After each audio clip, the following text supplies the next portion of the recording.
2024 లేదా 25లో డిగ్రీ లేదా బీటెక్ చదివారా? సాఫ్ట్‌వేర్ జాబ్ కోసం ఎదురు చూస్తున్నారా? అయితే కోడ్ జ్ఞాన్ 100 డేస్ కోర్సులో చేరండి, జాబ్ సాధించండి. సుమన్ టీవీ ప్రేక్షకులకి మీ నాగరఘు నమస్కారాలు.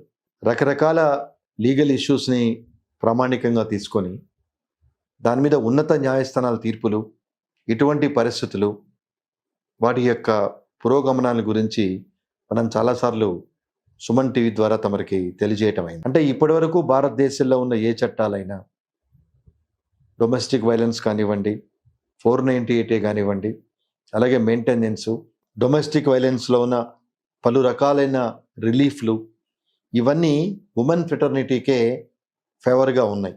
అలాగే మొదటి నుంచి భారతదేశంలో స్త్రీని కొంచెం ఇబ్బందులకు గురి చేస్తున్నారు కాబట్టి వారి భద్రతకి తగిన ప్రాధాన్యత కల్పించాలనే ఉద్దేశంతో చేసిన చట్టాలు చాలా సందర్భాల్లో అవి మిస్యూజ్ అవుతున్నట్టుగా న్యాయస్థానాల దృష్టికి తీసుకువెళ్ళటం జరుగుతుంది. అంటే ఎక్కువ శాతం భార్యలందరూ తమని వేధిస్తున్నారని, రకరకాల ప్రలోభాలకి మమ్మల్ని గురి చేసి గొంతెమ్మ కోరికలు కోరి, ఈ గొంతెమ్మ కోరికలు తీరిస్తే కానీ మీతో కాపురం చేయమని, కాపురానికి రావద్దని చేస్తున్నారని చెప్పి వాళ్ళని కాపాడే చట్టాలు ఉన్నాయి. కానీ అదే విధంగా, ఎందుకంటే రెండు చెట్లు కలిస్తేనే చప్పతులు అని చెప్పి అన్నట్టుగా చాలా సందర్భాల్లో అబ్బాయిలు కూడా బాధపడుతున్న సందర్భాలు చాలా ఉన్నాయి. కానీ అబ్బాయిలు బయటికి ఎందుకు చెప్పుకోలేరు అంటే, because of social stigma. They are very much afraid of social stigma. అంటే నా భార్య నన్ను ఇబ్బంది పెడుతుంది, నా భార్య నన్ను తిడుతుంది, కొడుతుంది అని ఆడవాళ్ళు చెప్పినట్టుగా, first of all there is no mechanism which are in favour of men whenever they are facing this kind of harassment from the hands of the women. రెండవది, మొదటి నుంచి మంది మేల్ డామినేటింగ్ సొసైటీ అని అనబడుతుంది కాబట్టి, అంటే లిటరలీ స్పీకింగ్ ఈ చట్టాలు ఏవైతే ఉమెన్కి ఫేవర్గా ఉన్నాయో వాటిని దృష్టిలో పెట్టుకుంటే మంది మేల్ డామినేటింగ్ సొసైటీ అని అనటానికి అవకాశం లేదు. సో కాబట్టి ఎన్నో సందర్భాలు ఇటీవల కాలంలో సెల్ఫీలు చేసే రకరకాల సందర్భాల్లో ఈ ఆంధ్ర తెలంగాణలో భర్తలు సూసైడ్ చేసుకుంటూ సెల్ఫీలు పెట్టి, అలాగే రైలు కింద చనిపోతూ వాళ్ళు లెటర్స్ పెట్టి, నా భార్య వాళ్ళ అమ్మా నాన్నల హెరాస్మెంట్ తట్టుకోలేక, బయటికి చెప్పుకోలేక, అలాగే మా అమ్మా నాన్నల్ని వీళ్ళు ఏ రకంగా చూస్తారు, చాలామంది సందర్భాల్లో వేరు కాపురాలు పెట్టమని, లేదా అమ్మా నాన్నని చూడొద్దని, వాళ్ళకి హెల్ప్ చేయొద్దని అనే భార్యలు చాలామంది ఉన్నారు. అందుకే ఈ సందర్భంలో ఒక విషయాన్ని గుర్తు చేస్తున్నాను. ఎప్పుడైతే భార్య భర్తని వేరు కాపురం పెట్టాలి అని ప్రోత్సహిస్తుందో, that is itself is a cause for getting divorce under cruelty అని పలు సందర్భాల్లో ఉన్నత న్యాయస్థానం చెప్పడం జరిగింది. సర్వోన్నత న్యాయస్థానం. అంటే తల్లిదండ్రులు పిల్లల్ని కానీ, ఆడగాని మొగ్గాని, వాళ్ళ అవసరమైన పరిస్థితుల్లో వీళ్ళు కాపాడుతారు, వాళ్ళ మంచి చెడు చూస్తారనే ఉద్దేశంతో అనేక రకాల కష్ట నష్టాలకు ఓర్చుకొని పిల్లల భవిష్యత్తు కోసం తాపత్రయపడుతున్న తల్లిదండ్రులకి వివాహం అయిన తర్వాత, అంటే ఒక కొత్త పర్సన్ ఫ్యామిలీలో ఎంటర్ అయ్యి మొత్తం she's capable enough to change the entire scenario of the husband's family. అందుకే ఒక సామెత ఉంది, 25 ఏళ్ళు తల్లి కష్టపడి కొడుకుని ప్రయోజకుని చేస్తే 25 రోజుల్లో భార్య పెళ్ళైన తర్వాత అతన్ని అసమర్థునిగా చేస్తుందని చెప్పని చాలా సందర్భాల్లో చెప్పడం జరిగింది. చాలామంది కేసుల్లో ఇది ఫ్యాక్ట్ కూడా. అంటే ఈ సెల్ఫీ చేసి బెంగళూరు టెక్కి చనిపోయింది దేశవ్యాప్తంగా ఎందుకు చర్చకు దారి తీసిందంటే, now this is the time. అలాగే అచిన్ గుప్తా కేసులో సుప్రీంకోర్టు చాలా ఉన్నతమైన మార్గదర్శకాలు ఇచ్చింది. అంటే పాత 498A ఐపీసీని కొత్త లేటెస్ట్ సెక్షన్ 85, 86 BNS కింద దాన్ని రివ్యూ చేయమని చెప్పని కేంద్ర ప్రభుత్వాన్ని అడగటం జరిగింది. అంటే క్రూయాలిటీ అనేది it is a very wide define. It need not be a physical cruelty. It may be a mental cruelty also, by virtue of using or abusing or making comments about various aspects of a woman. So మానసిక ఒత్తిడి తీవ్రత కూడా క్రూరత్వం కింద వస్తుందని పలు సందర్భాల్లో చెప్పడం జరిగింది. కానీ క్రూయాలిటీ ఏ రకంగా అప్లై అవుతుందన్నది again it depends on case to case basis. ఒక చిన్న ఉదాహరణ తీసుకుంటే, నా దృష్టికి వచ్చిన కేసులో, అంటే అతను బ్రాహ్మణ్ కమ్యూనిటీకి చెందినవాడు, అమ్మాయి ఎస్సీ కమ్యూనిటీకి చెందిన అమ్మాయి. Both are software engineers. 8 years ప్రేమించి పెళ్లి చేసుకున్నారు. ఇప్పుడు వాళ్ళకి 4 సంవత్సరాల అబ్బాయి కూడా. డిస్ప్యూట్స్ వచ్చి అమ్మాయి విడిగా వెళ్ళిపోయి now she's threatening the husband as if she's going to file SC atrocities case against her husband. ఎంత పిటి అండి.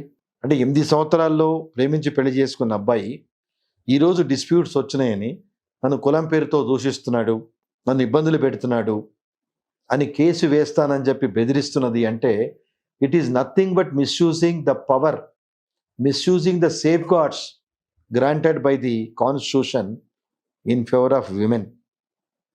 ఎందుకంటే 8 సంవత్సరాల్లో ఏ సందర్భాలు లేవు.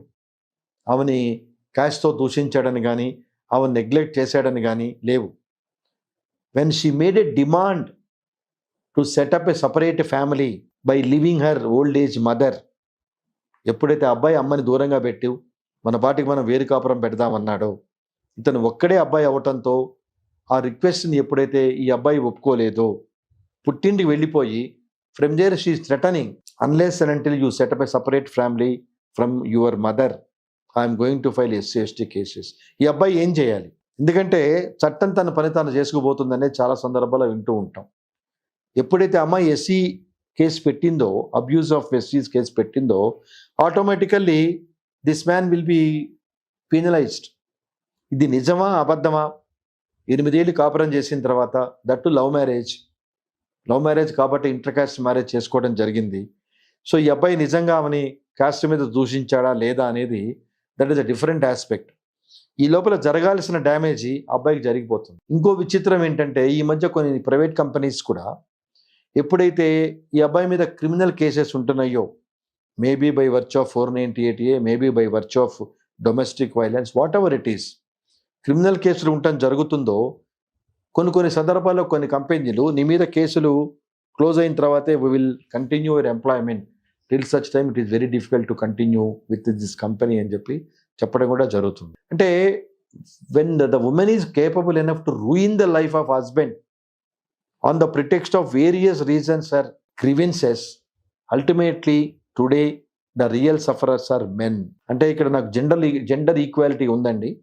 ఈ కార్యక్రమం ద్వారా I'm not differentiating men and women, but విమెన్కి ఇచ్చిన safeguards, how they are going to misuse, how they are not going to కాదు, how they are misusing and how the husband and her parents and relatives are suffering అనేది రీసెంట్గా Supreme Court justice Nagarathna, justice Koteshwar Singh జడ్జిమెంట్లో దాన్ని సుదీర్ఘంగా తీర్పు ఇవ్వటం జరిగింది.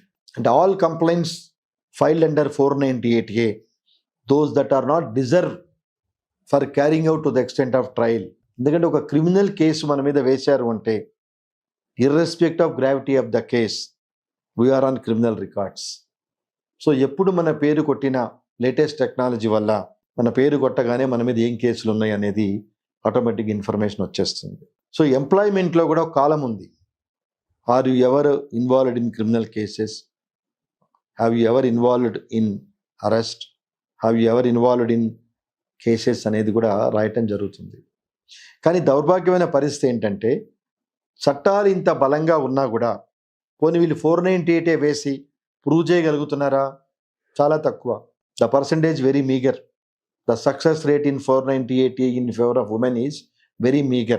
కానీ ఈ లేటెస్ట్గా వచ్చిన ఈ అతుల్ సింగ్ ఇష్యూస్లో ఎప్పుడైతే ఉన్నత న్యాయస్థానం 498A డొమెస్టిక్ వైలెన్స్ మిస్యూజ్ కాబడుతున్నది, the real sufferers are not only women, men also equally suffering from the hands of women అనేది రియలైజ్ అయిందో, centre considered public interest litigation filed by one of the advocates to consider these facts and circumstances stated in his letter by the person who committed suicide from Bangalore.